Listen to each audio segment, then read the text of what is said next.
En español tenemos diferentes tiempos verbales para hablar del pasado, el pretérito y el imperfecto.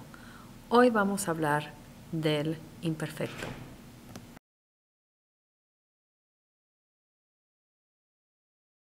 Usamos el imperfecto para hablar de acciones habituales en el pasado.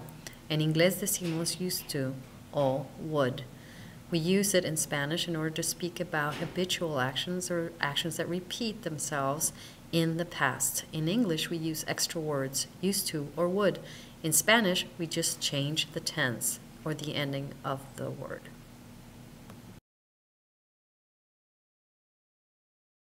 Vamos a ver una comparación entre el inglés y el español. En español decimos, todos los meses mi escuela organizaba una carrera. Nuestro equipo nunca perdía. Can you tell which of those words in that first sentence is the verb? It's organizaba, and we're using a new ending. And also on the second sentence, the verb is perdía. Organizaba means used to organize. Perdía means used to lose. You notice that we have to use extra words in English, but we don't in Spanish. So, todos los meses mi escuela organizaba una carrera means every month my school used to or would organize a race. Nuestro equipo nunca perdía means our team used to never lose or would never lose.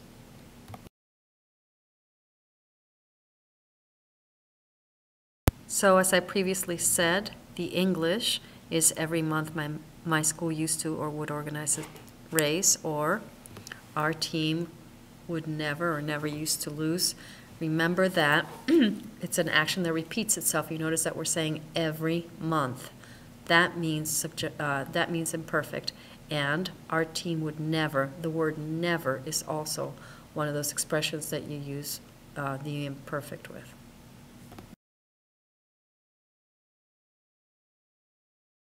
Unas expresiones como generalmente, a menudo, muchas veces, todos los días, siempre y nunca indican el uso del imperfecto.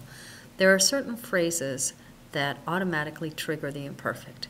These phrases indicate repetitive actions, such as generalmente, which you can probably guess what that means. It means generally. A menudo is a little bit more difficult to remember. You have to memorize it. It means frequently or often. Muchas veces means many times. Todos los means every. You can say todos los días, todos los meses for months, todos los años for years. Siempre, which means always, and nunca. All of these expressions automatically give you the imperfect. This will become important as you start trying to decide the differences between the preterite and the imperfect.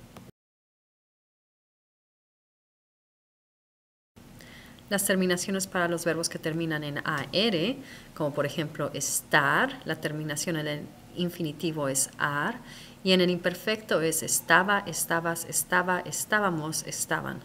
Puedes ver que la forma de yo y la forma de él y usted son iguales. As you can see here with the estar conjugation, aba, abas, aba, ábamos, aban are our new endings, and you notice that the yo form and the él y usted form are exactly alike, so they're very easy to remember. And also the nosotros ends with mos, just like in the present. The to form ends with s, and the ellos y ustedes ends with n, which is exactly the same as the present.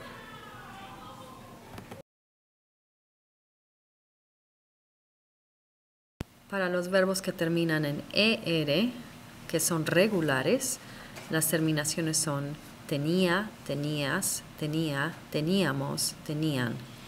Entonces, el verbo tener es un verbo regular en el imperfecto. Es irregular en el presente y en el pretérito, pero es regular en el imperfecto. Tener is one of those verbs that is irregular in the present and the preterite, but it's not irregular in the imperfect. And the regular endings are ia, ias, ia, iamos, ian. Simply remove the infinitive ending and replace it with the imperfect ending.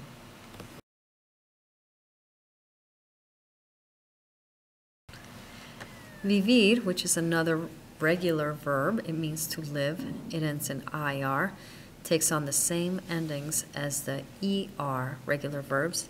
So it's the same as with the preterite, where the er and the ir verbs have the same endings.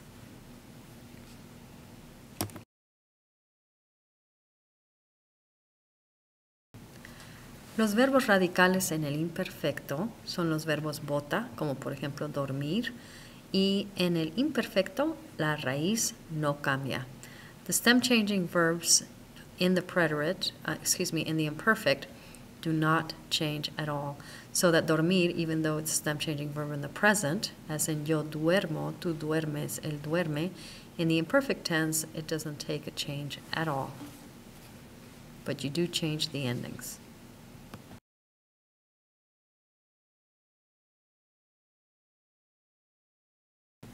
Los verbos irregulares en el imperfecto hay solamente tres: ir, ser y ver. Para el verbo ir es iba, ibas, iba, íbamos, ibais, iban. Ser es era, eras, era, éramos, eran. Y ver es veía, veías, veía, veíamos, veían. If you can recall, ir means to go, ser, to be, when you're describing somebody's physical characteristics or personality, and ver means to watch. So with ir, it's very easy to remember because it's simply the AR endings, but instead of an A, you put an I. So that's not difficult to remember. Ser is going to be a little hard. You're going to have to memorize that one. And ver is almost not even irregular at all. The only thing that they did is they take out the R instead of the ER ending, and they use the normal imperfect ending. So that's a piece of cake. You can go ahead and study them until you know them by heart.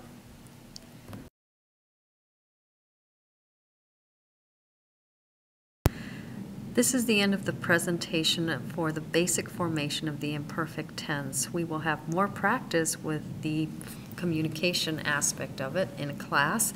And if you would like to have more practice or some practice with the conjugation, please click on the link below.